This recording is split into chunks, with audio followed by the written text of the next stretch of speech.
ধানমন্ডি লেকটা নিজেরাই দেখেছেন যে সেটা একেবারে পানি টানি সব নষ্ট হয়ে গেছে। পানিগুলোকে পরিষ্কার করতে হবে। সেখানে আরেকটা যেটা আমরা চাচ্ছি, রবীন্দ্র সরোবর যেরকম একটা করা হয়েছে, এর কাছাকাছি আরেকটা আমরা নজরুল মঞ্চ, সেখানেও যাতে বিভিন্ন অনুষ্ঠান হতে পারে সেই ব্যাপারে ব্যবস্থা নিচ্ছি। পাশাপাশি সেখানে একটা পাঠাগার থাকবে। যে জলবদ্ধতার ব্যাপারে আপনি বলেছেন, জলবদ্ধতার ব্যাপারে এর আগেও আমি আপনাদের সাথে কথা বলেছি।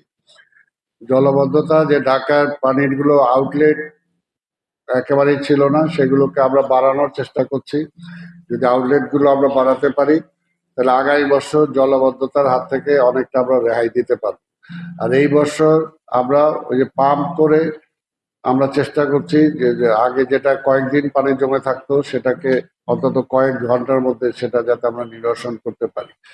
এবং এটার জন্য আমরা IWT এর তাদের ফিজিবল স্টাডি করার জন্য তাদেরকে আমরা দিয়েছি এবং সেটাও চলমান আছে।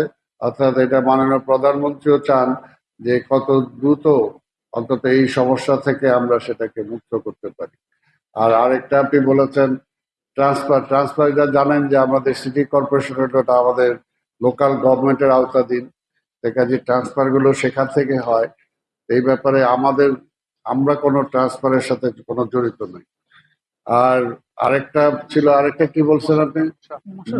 মশার ব্যাপারে মশা দেখেন এবার কিন্তু আপনারা একটু ধন্যবাদও দেওয়া উচিত আমাদেরকে যে ডেঙ্গু আসার পূর্বেই আমরা একটা জরিপ চালিয়েছিলাম। সেই জরিপটা চালানোর রেজাল্টও আমরা পেয়েছি এবং সেই জরিপে যে সমস্ত অঞ্চলগুলো মানে সিরিয়াস ছিল সেই অঞ্চলগুলোতে আমরা ড্রাইভ দিয়েছি একদম মানে কঠিনভাবে, যে কারণে সেই অঞ্চলে যেভাবে লার্ভা মানে আমাদের উৎপাদিত হওয়ার ছিল সেই অনুপাতে সেটা আমরা রোধ করতে সক্ষম হয়েছি। তারপরও এই ডেঙ্গুর ব্যাপারে মশার ব্যাপারেও জনসচেতনতা আমরা বিশ্বাস করি যে অনেকাংশে বেড়েছে। তবে আপনাদের মাধ্যমে আপনারা যদি এই বিষয়টা আরো প্রচার করেন, কারণ ডেঙ্গুটা হলো একটা মরণ ব্যাধি রোগ, কাজে এটা থেকে অন্তত প্রত্যেকটা নাগরিক যদি আমরা সচেতন হই তাহলে এটা থেকে আরো আমরা রক্ষা পেতে পারবো। আর নিউজ ডেস্ক অন্যধারা।